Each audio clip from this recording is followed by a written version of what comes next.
All right, I'm Joe Mahan, and I would like to welcome you on this beautiful sunny afternoon to Woodlands, the North Georgia estate of Barnsley, of Godfrey Barnsley of Savannah. It's a very happy occasion, really, for me, because the garden is once again taking shape.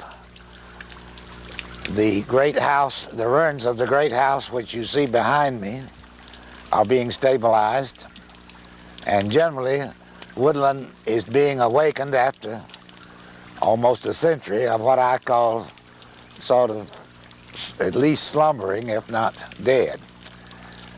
I'm looking at the fountain in the middle of the parterre, which is the formal part of the garden east of the main house. It, as you can very well see, consisted of English boxwood bordering walks and flower beds. Most of the box are here, and they have survived since the time they were planted around 1850. The garden is, of course, typical of gardens that were on formal estates of that period, in that parterres were the fashionable thing to have.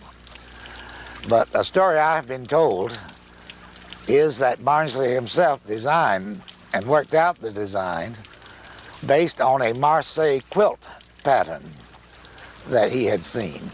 Anyway, it's a long oval, I believe 220 feet long and 120 feet wide.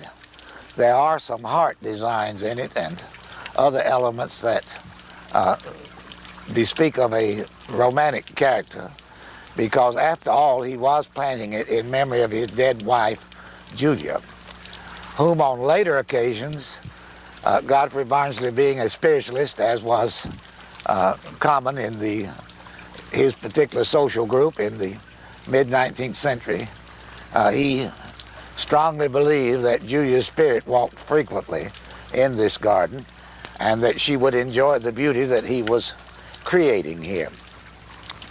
When I first saw it in the spring of 1939, I stood on the granite steps immediately behind me and talked with Addie Balzell Salem, who was the granddaughter of Godfrey Barnsley. I was then a senior in the high school class at Cassville nearby, and we had a history project by which we raised funds to take a class trip to Washington. And showing the gardens here on the stereopticon slides of that period was a part of that project. And Mrs. Salem was very interested in it and very willing for us to help. So she told a great many rather interesting things on the 2 or 3 trips that we made here to make those photographs. One was, of course, that the garden had been something that they had felt, as long as it was alive, that there was some chance of Barnsley itself once again being revived. And that particular day, I remember she had 2 laborers out here tending roses and perennials, annuals probably, zinnias and other things that were colorful. And she pointed out some exotic trees that were in here, one of which, of course, was something of a mystery and a fascination to high school students. It was called an Italian smoke tree. And on certain times, and it was approaching that time, the blooms, if you stand and have enough imagination, it's very sort of billowy and fuzzy and looks like smoke. And I believe there were at least 2 of these, and one in the middle of each of 2 beds behind here. She also talked about the tree of heaven, or the heavenly trees that were part of the plan, and they stood off to my right, just at the edge of the garden. And I was a little amused by this because I realized what a common tree and what a sort of nuisance the so-called trees of heaven, or heavenly trees, had become here in North Georgia. And I wondered if Barnsley was actually guilty of being the one who introduced them. They smell abominably, and they grow prolifically, usually where you don't want them. And the roots are rather hard to get rid of. But I have a feeling that the present management here has gotten rid of the tree of heaven already. So let me speak one word to the effect that it was one of the original plantings. Now I'm going to tell you some stories about this place. I have come back rather regularly on a number of occasions since 1939, and some of these were rather happy and some were not so happy, and mostly it's been with a continued feeling of a regret that deterioration had continued, and you could sort of mark from year to year the deterioration that went on with buildings, the areas that were no longer cleaned out, and the growth of undesirable trees, which are native trees, which in turn killed off certain of the others. And one very fine tree in 1939 that is no longer here was one of the sequoias, and the only sequoia I have ever seen growing anywhere in this area, the famous California redwood. It stood right back of the main house for me in part of the court that we will probably see later. And the very large stump of it is there now, but I understand lightning and wind and various elements, natural elements, persisted until the tree was destroyed. I think I'll do it sort of chronologically, as I think that things occurred out here, and put in some incidental stories along the way. I may or may not tell you where they came from. And since I have been accused of being something of a good storyteller and have received most of these from people who were good storytellers, I cannot absolutely vouch for the historical accuracy of all of them. People like Mr. Bobby McElwee, however, who is the museum director here now and does this kind of tedious research in the 4 or 5 major collections of papers from Godfrey Barnsley and from this family that are located in places like Duke University and Durham, North Carolina, the University of North Carolina at Chapel Hill, the University of Georgia in Athens, Emory University in Atlanta, and several other places. Nonetheless, it is certain that Barnsley came this way with a group of friends from Savannah in 1838, exploring the region from which the Cherokees were that same year forced to migrate to Oklahoma.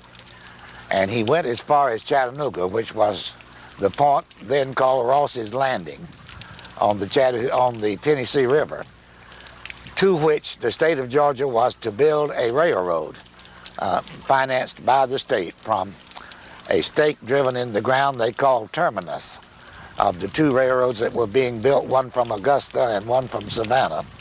And they were to meet at a spot near the Chattahoochee River. And from there, which spot was called terminus, the state was to build, and did build, a road called the Western and Atlantic from that point to Ross's Landing on the Tennessee. Barnsley fell in love, we're told, with the area and commissioned his friend Charles Wallace Howard, who was a Presbyterian minister from Savannah, to purchase land for him in this area on which he hoped to develop an estate. Now, I have understood from several sources that Barnsley himself never owned this property because it was not legal under the Constitution of the state of Georgia till 1868 for foreigners to hold real estate. So it was all bought in the name of his children and of his family. Anyhow, development must have begun in 1838 as well, or soon afterwards, which was the traditional date of the wooden house that was built first and was the balancing wing of the one that's surviving of the main house. And this is where the Barnsley family stayed on occasions when they came prior to the big house being completed sometime in the 1850s to the point where it was usable. I will have to tell you a little bit about the Savannah of that period and exactly who Godfrey Barnsley was in relation to the city of Savannah. He had come there apparently about 1823 when he was 18 years old from Liverpool, and he had grown up in a small place that is still called Barnsley, outside to the south and west of Liverpool. We are told that he arrived with 2 or 3 shillings, less than $1, in his pockets. He had stowed away on one of the vessels that hauled cotton. In Savannah, he went to work for William Scarborough, who was the first big-time cotton merchant in the city, and was the president in 1819 of something called the Savannah Steamship Lines, which sent the first steamship across the Atlantic Ocean, the steamship Savannah. And this one was not very successful, but it began, of course, the whole business of steam navigation across the oceans. Scarborough had a very impressive company there, and he had a very impressive home called the Verandas, which had been built in 1819 under the direction of the British architect Benjamin Jay, who was one of the best known of the English Regency architects of the period. The house is still standing in Savannah. Anyway, Barnsley himself and his family occupied it until the mid-1840s, when, after the death of his wife Julia, Mrs. Scarborough came here on occasions to stay, and apparently as the house was finished, they brought at least their portion of the furniture from the big house in Savannah to furnish here. In late years, it turns out that these included the 2 clocks that I believe Mr. McElwee mentioned to you earlier. The larger of those 2 clocks, which he said I purchased at the sale, I purchased for a friend, Mr. Stuart Houston, from Coatesville, Pennsylvania. Mr. Houston was an iron and coal magnate in that area, but he was a native of Savannah, and he was desirous of acquiring as much as he could of the pieces from here that had gone from Savannah and to be returned to the Telfair Academy in Savannah. That particular clock, according to the family stories and according to research that more or less verified it by the friends in Savannah, was purchased during the French Revolution, probably in 1793, during the height of the Reign of Terror, from a French peasant who was pushing it down the street in a push cart. William Scarborough was there that year. He did tour around in Paris. He did see part of the Revolution. And this is a perfect fit of some of the furnishings that very likely came from the Tuileries. This was what Scarborough himself had believed. Anyway, that clock is still somewhere in Savannah, but it was hung here in the main parlor. There was just a persistent legend and sort of common knowledge among the Barnsley family in the late 19th century that the author Augusta Jane Evans Wilson had visited here in the fall of 1865 for about 2 weeks, during which time she had begun a new novel. And the novel was apparently St. Elmo, which appeared in the mid-year 1866 and was an instant success and became the most popular of the Victorian novels. There is a very vivid description generally of the house without being specific, but she tells about its grandeur and about, you get the general feeling of it. She tells about the serpentine walks in the garden and the fountain and other things that are in that highly romanticized Victorian novel. We now know, or at least I do, from 2 or 3 very good sources, that that is exactly what happened. I did see, and I'm not sure where it is now, but it is still in existence, a visitor's register with the dates of 1866 in there, and Augusta Jane Evans, who had not yet married Mr. Wilson, had signed the guest register. I also saw during our visit here in 1939, and I'm sure afterwards, a letter which Mrs. Saylor had in her possession, dated in 1907, and she had written the now elderly Mrs. Wilson to ask her point blank, did she use this Woodlands as the setting for her novel. And she had apparently asked Ms. Wilson, did she remember her, Addie Balzell's mother, Julia. And the letter began, "My dear Adelaide, of course I remember your sweet mother, Julia." She went on to inquire about the family. Then she said, well, now this question has come up before, and I want to repeat again that even though I was influenced by the setting, and I did use the Woodlands to that effect, all underscored, the characters originated in my own mind. Then Mrs. Saylor told me that her mother had said there was considerable dissension and ill feeling of particularly Uncle George, the elder member of the family, because he felt that the character St. Elmo was based on his less admirable traits, and that there was much more realism in the family than they liked. It wasn't proper for a lady to come visit and then write a novel about the place for one thing, but the family for another. Be that as it may, on that ground, I have no hesitancy at all in saying that this is the location for the novel St. Elmo, if you ever get around to reading it. It's a very dramatic Victorian novel. 13 people, I believe, die in the first chapter. It begins in what is now St. Elmo, the suburb of Chattanooga, by that name, where little Edna Earl was being reared by her grandfather, the blacksmith.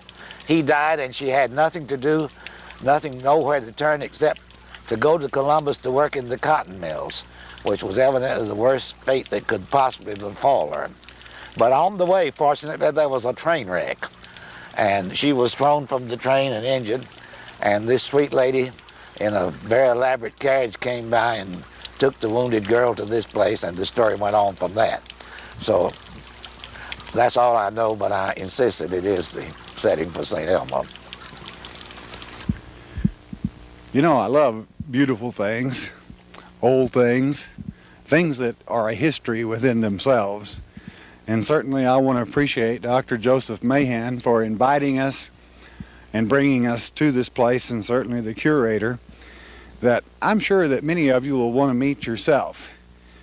In this garden, you know, Barnsley was a spiritualist in a way, and after his wife of many years had passed away, I'm sure he spent much time here in this garden, probably doing much as I'm doing now, reminiscing, meditating, and thinking upon years gone by, things she had said to him.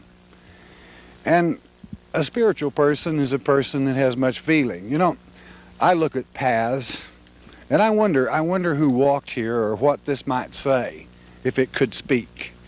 And I'm sure that we have a man, perhaps something along that line. And what a beautiful garden. What could be wrong, certainly, anything wrong with a person that loved beauty and to create beauty such as this? No, I'm sure that his mind and the closeness and the love for his lady brought back many memories as he reminisced and planned these gardens. You know, I think it's something that you'll really enjoy. The beauty of the fountains, the pure rawness of probably when he first came here, the rawness of the woodlands of Georgia, back even before the Civil War. And you know, if you listen carefully, you can almost hear the Union Army as it comes down across this setting and basically takes over for that time when that great conflict between this nation took place. No, it's good to visit a place like this occasionally. It's kind of the roots of this nation, where a man from Europe would come here would set in his roots and would build these gardens for his lady and the heritage onto his children. And as all things are, I noticed a picture of his granddaughter that was the last living relative here. Following the Civil War, I could see the sadness upon her face as no doubt the Depression and many other things had taken place. And yet, to see it spring back to life, as it has here and as you can well witness, it lets us know and it gives us hope that things of beauty are forever. And even the family motto that concerns a rose, that life is as the rose. You know, the rose sheds her flower, and the next year she springs back. I hope that many of you will be able to enjoy the beauty of this old rose that sits on top of this hill, this beautiful old structure, and the pride that evidently went into it. And hope that you can walk this path and feel these years gone by. How wonderful it is that we have people that take an interest, like Dr. Mahan, and Bobby, I'm going to call him the curator here, which I know you'll enjoy. Yeah, it does you real good when people believe in preserving things. I just consider it a pleasure to be here, and I want to thank you for being here also via this documentary. All right, I am standing on the granite steps, as you can see, in front of the main house at Woodlands. And this is a spot that I think has a great deal of very interesting history associated with it. As you can see, the main driveway comes to this point around both sides of the garden and had entered from the main road out to the northeast of here. This is the route along which the family told James McPherson during the time that he was here on parts of 3 days in May 1864 and had used the house to the right as his headquarters. As they went to leave on the morning, I guess, of the 19th of May, 1864, he had various units of his troops parade through the garden to see the gardens and the 100 varieties of roses they said were blooming at that time. And the general and his staff stood on these steps, and Mr. Barnsley himself, who had not received the visitors other than to inform them that he was a British subject. And I suspect this had something to do with the appreciation that they suddenly developed for taking care of the gardens. The steps here and the sills for the windows and certain other trim work on the main house is of Vermont granite. This was before the time that granite was being quarried in Georgia. It was apparently brought here by way of the Western and Atlantic Railroad, probably after 1849 when it was completed through to Chattanooga. Anyway, an old black man who had been one of the Barnsley's few slaves and who lived here long afterwards, delighted to tell people about the fact that he was in charge of hauling the granite pieces from the railroad over at Hall Station to here in wagons. And it was a considerable undertaking. These are very large pieces of granite, and they must have been quite heavy. But as you can see, they have stood up very well. They will be a while before your visitors wear them away. The two triangular rock piles were really rock gardens, very early ones, triangular shaped to fill in the pattern here of the drives. Now, I have heard the story that here are where the two pieces of statuary were supposed to go, that were, of course, to be points of interest in the garden and to match or sort of counterbalance the fountain out in the middle. We're told that in 1864, when the Union Army came upon this place as they moved south from Adairsville, headed generally toward the Etowah River, the statues had not been put into place but were still in crates in what is now the scullery, or the wine cellar, or part down there.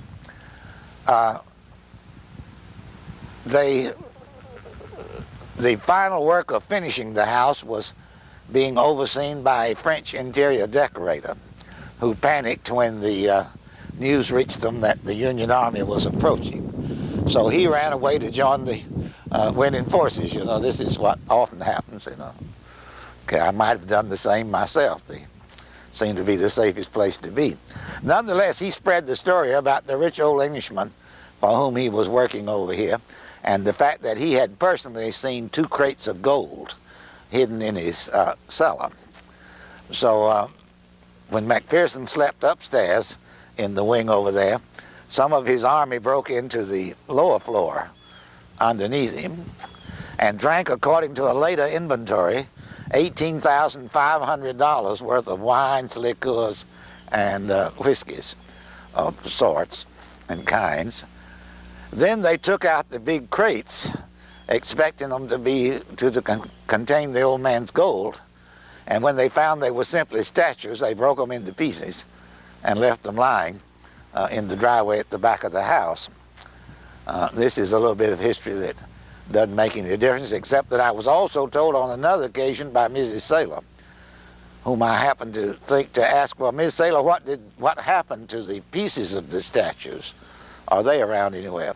Then she said Moses, this same man that she often quoted, said they hauled them to the easiest place they could get to down there, a washout that had occurred in the creek bank, and dumped them in there. So I expect one day somebody will stumble upon them down there, and maybe they can be restored and put back into their places.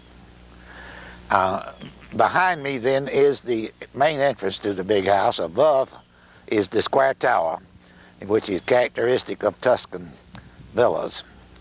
I happened to once on occasions, after I was familiar with this place, to ride by train from Rome up to Florence, right through Tuscany. And I was very conscious, of course, of expecting to see Tuscan villas, and I looked out the window on both sides. And to my great delight, I did see at least 3 of the original ones sitting in fairly good setting. And Mr. Barnsley, as I might say, equals them. So it was certainly one of the very first examples in America of a style that in the next 20 years became very popular and finally modified into what we generally call Victorian. Good afternoon, ladies and gentlemen, and welcome once again to Barnsley Gardens at Woodlands. I'm Bobby McAwee, the museum director. I'm going to tell you a little story here about Colonel Earl of 2nd Alabama Cavalry. Colonel Earl was a friend of the Barnsley family prior to the Civil War. When the Federal troops got as far south as Adairsville and headed in this direction, Colonel Earl rode to warn Godfrey Barnsley, and he and Godfrey gathered the women and children, putting them in the basement of the kitchen wing.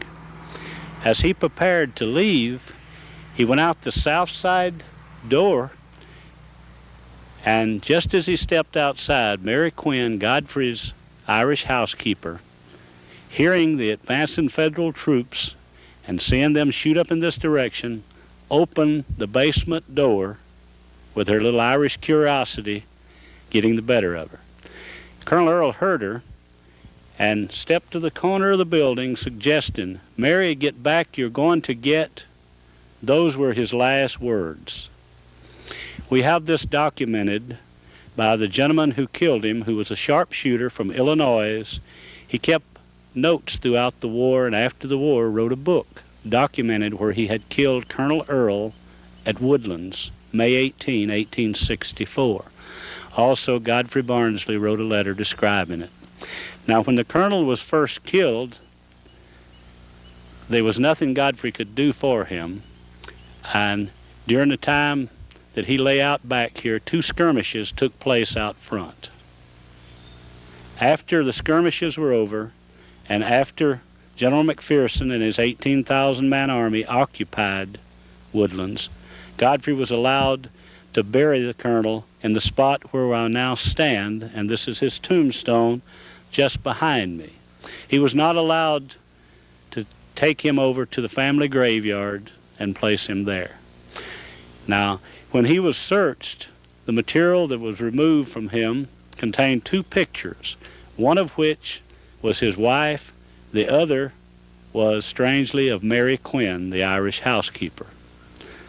Joe Mahan has seen the papers that came from there, and I also. They're currently in a historical file in Atlanta. While we're in this spot, ladies and gentlemen, I'd like to point out one of the rare foliage that Godfrey brought here. This dead tree that you see over behind me is the remnants of a sequoia tree, a redwood from California.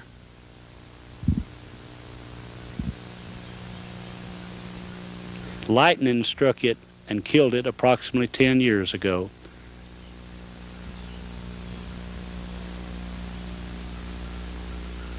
Standing on the hill here, we're overlooking, to the left is Rhododendron Hill.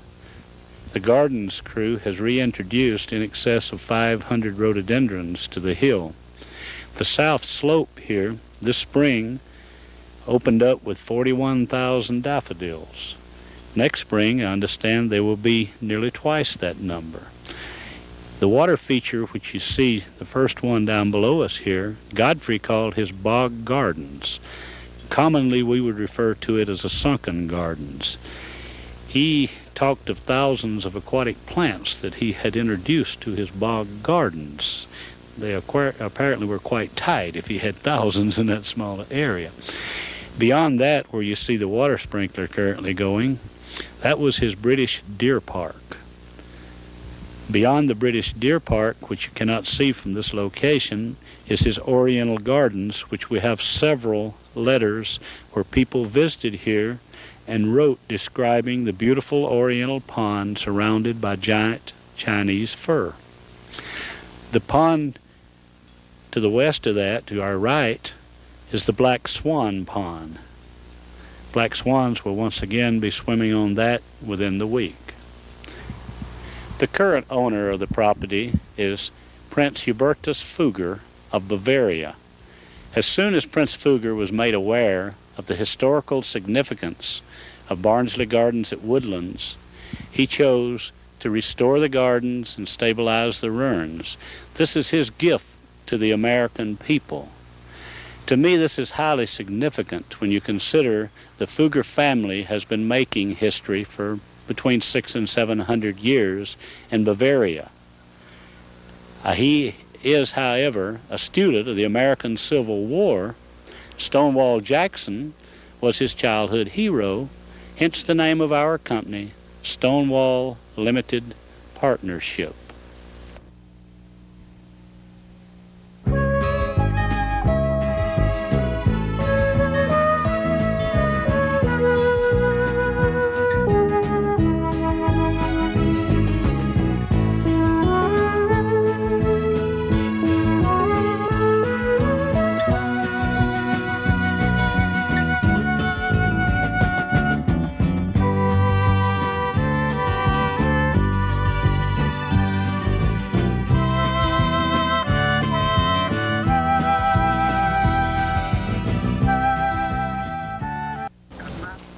Good afternoon, and I'm Robert Norton, and this is Helen. We welcome you to Valleyview, and we want to have the privilege of a nice visit with you, and we'll go over the house, and you can ask any questions you want, and we'll tell you things we know about it as we go along. So if we'll all get together, I'll tell you a little bit about the place. I want to tell you something about the beginnings of the house. As you know, this is a very interesting area from the standpoint insofar as the Civil War is concerned. And this house was built in about the mid-1840s. And it was built by my great-grandfather, who was a South Carolinian, and he came here about that time and started clearing the place, bringing some people with him for that job. We think it took probably about 5 to 7 years to build the house. But at any event, the family actually moved here in 1850. So they were here for 10 years before the start of the Civil War. The house was built with slave labor, with two expert builders in charge, and it was built from the red clay. The brick was baked down in the river valley right in front of the house here, and from the red clay that was taken right from the place, and the mortar was burned from the rocks in the hillsides around. All of the timber was hard pine. Of course, it was cut here on the place, and there was a limitless source of it for that reason. But the principal thing I think that you would be interested in knowing, just from the standpoint of the house and what it was built of and how it was built, would be the Civil War history. And that was interesting from the standpoint that when Sherman was making his path from Chickamauga to Atlanta, at the time that he burned Atlanta, when my great-grandfather saw what was happening, he took his family and his mother's family, who were in a nearby home here, and refugeed to Russell County, Alabama.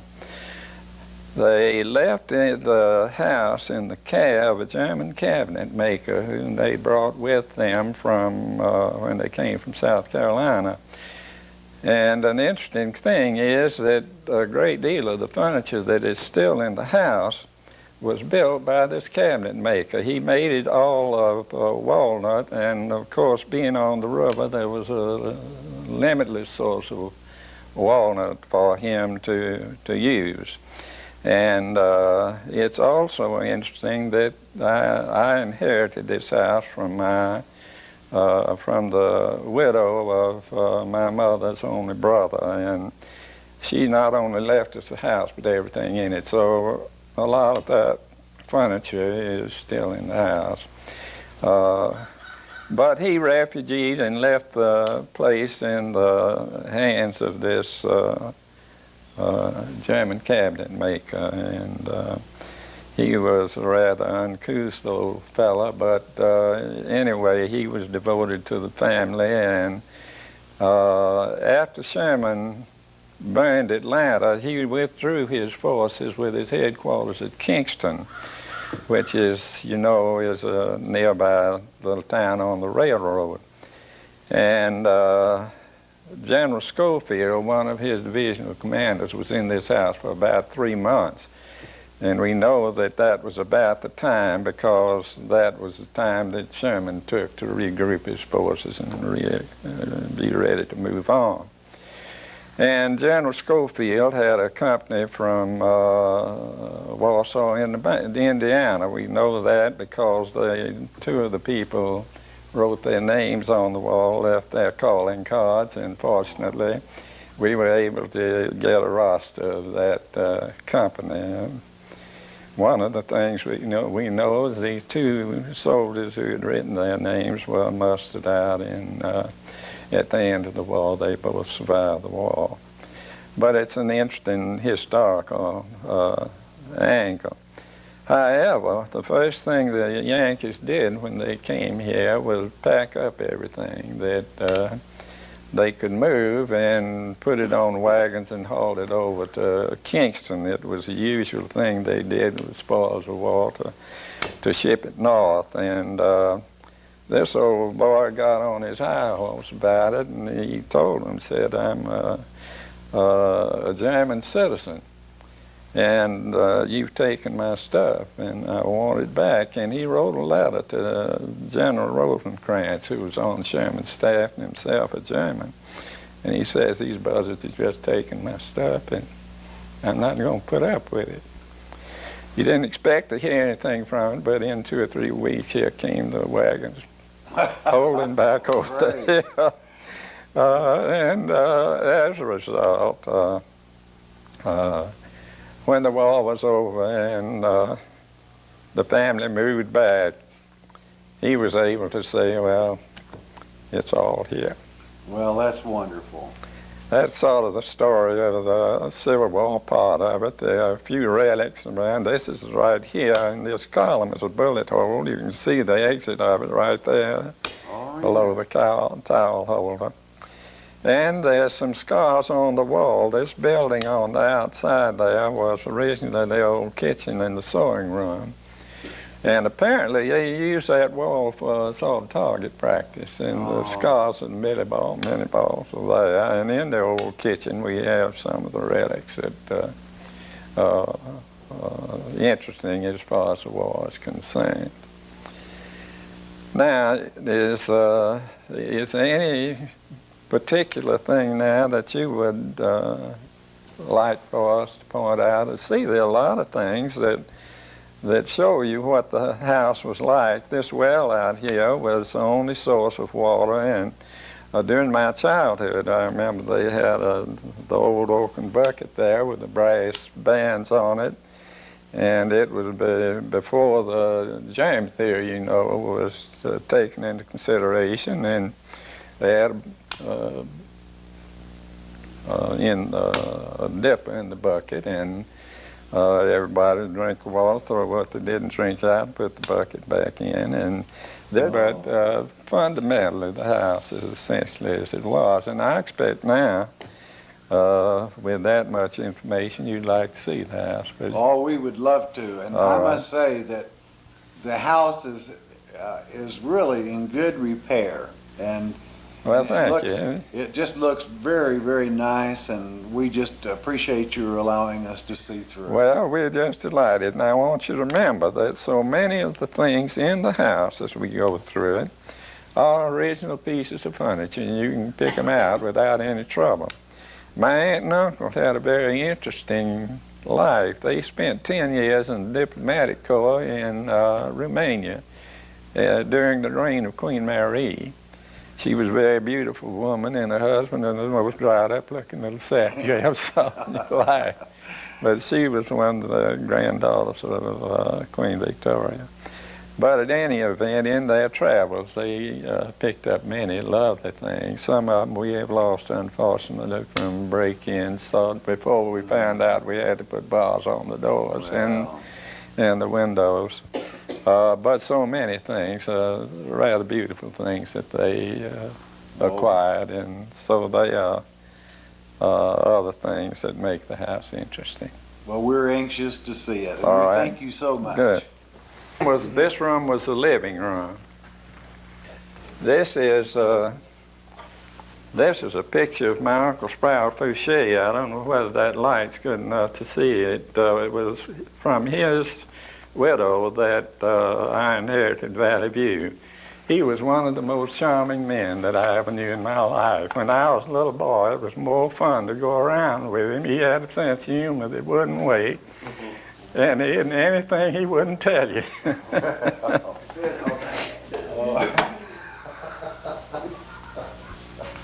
No inhibition. All right, one of the things I would like to tell you, and you might be interested in knowing that, is the woodwork is painted all with the original paint. And most of it is in very good condition. As you can see here in these doors, interesting. You might be interested in seeing, this is a plaster panel here. We had that original paint, but we haven't done anything about it. But if you'd like to compare that to a place that it was protected, there's a place in the hall that gives you a pretty good idea. See, this is what it originally looked like, and this soap has been there for generations. Yeah. I thought you might be interested in the comparison.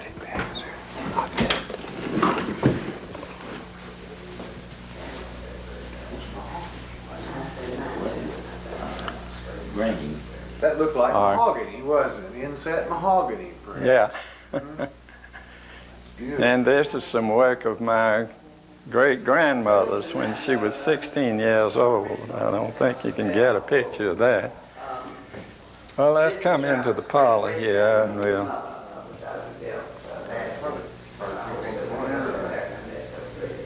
You notice the alphabet, and here it says, praise to God, immoral praise for the love that crowns our days. That is beautiful. 1835 there. 1835, October the 15th, 1835. I want to tell you about this portrait. And this is the parlor. And this is the room that the Yankees used for a stable. They had their horses, most of the officers had horses, and they had them tethered out in the yard, and the Confederate sharpshooters were packing them off, so they brought them in here. And this was great-grandmother's piano, and they ripped the keys out of it and used it for a horse trough. That's one of the interesting things about this room. Another interesting thing is the story of this portrait. This is a portrait of James Rowell's mother. Yes, and she had a little house near here, which is a beautiful little house, sweet as it can be, called Rose Cottage. But in any event, this portrait was painted by an itinerant artist, and he was living in Baltimore. She had a big family, and everybody was clamoring over the portrait, and they were having a family feud about who was going to get it. And she said, "Just calm down, and we'll get this guy to come back here, and I'll sit for it, and each one of you can have one." Well, they wrote to him, and he told him. He said, "The problem is that I'd be glad to do it, but my business is so good here I can't get away. But if you'll send that portrait up, I'll copy it for you." So that's what they did. And it worked out very well. He copied it 5 times and sent the 6 of them back here and never told them which was the original. So it must be good house. So they were still fussing over it. This is my grandmother, and this is her book of memories of her childhood during the war. And this is a picture of her mother. Well, the interesting thing about this picture is that she's knitting a bedspread, and she knitted one for each of her 5 granddaughters. And we have 3 of them in the house now, and I was just telling the girls that they can look at them, but if they touch them, their name is mud, because we can't, they're so fragile now, we can't launder them. But in any event, she's sitting in one of these chairs here, as you can see, and it was all very simple in design, and however, the upstairs bed's a little more tedious to build.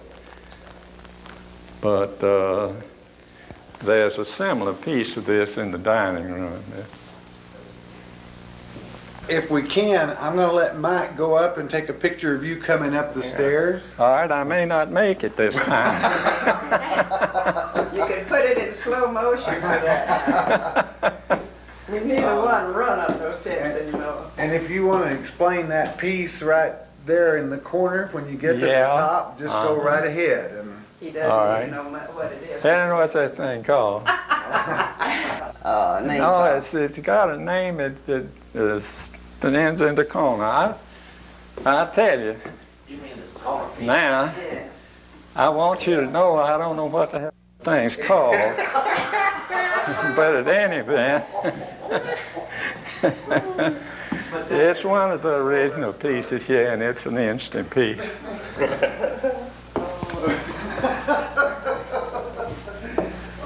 What nice is closed, Joe, but that is not it altogether.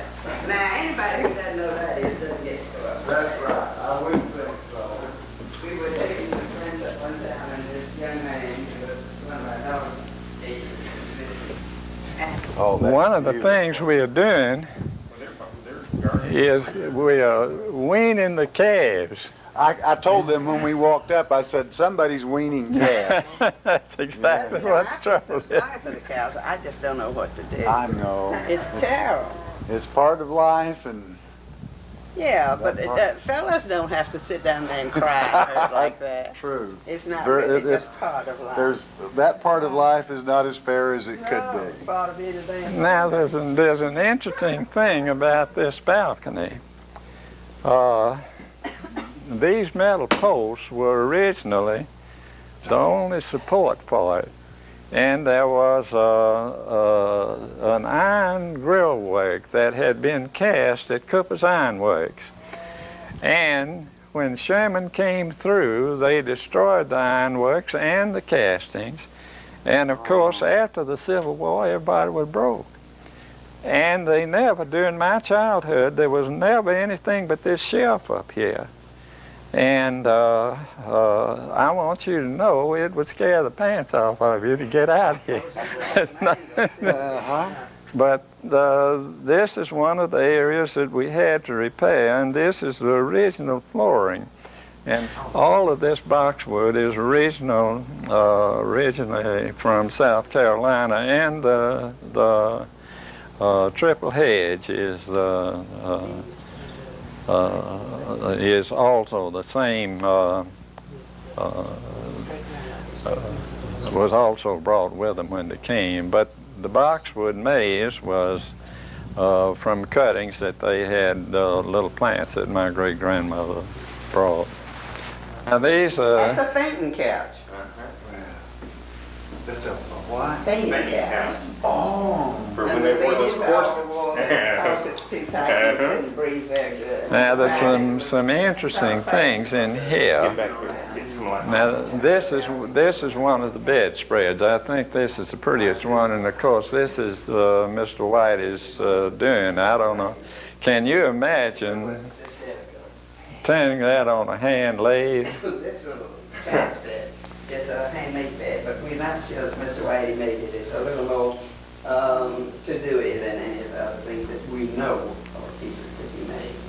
But we had that reworked, and the fellow said it was dead he made that it's got enough discrepancies here at night to let you know. Well, now all of you doubting Thomases, I want you to gather around. I'm not one, so I don't have to gather. You all go gather. You all will be doubting. You people who don't believe the Yankees were here.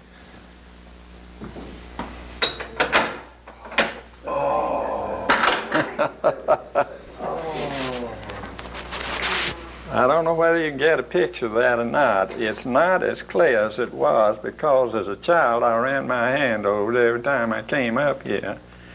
But that top name there is Newton Westfall. It is Company C of the 4th Indiana Cavalry, September the 7th, 64. It had to be 64. And man below is Michael McNulty. That's just, you know, doing whatever.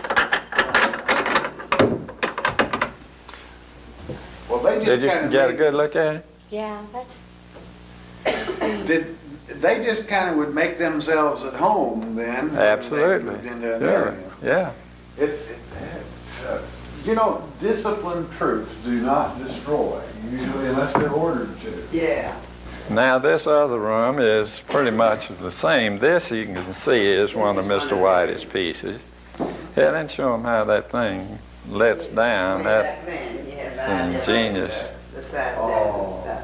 That at the time I was raising my young'uns, I thought it was fairly new invention. Well, that little baby bed is just, Yeah, that is something. that's a sweet thing, isn't it? It is.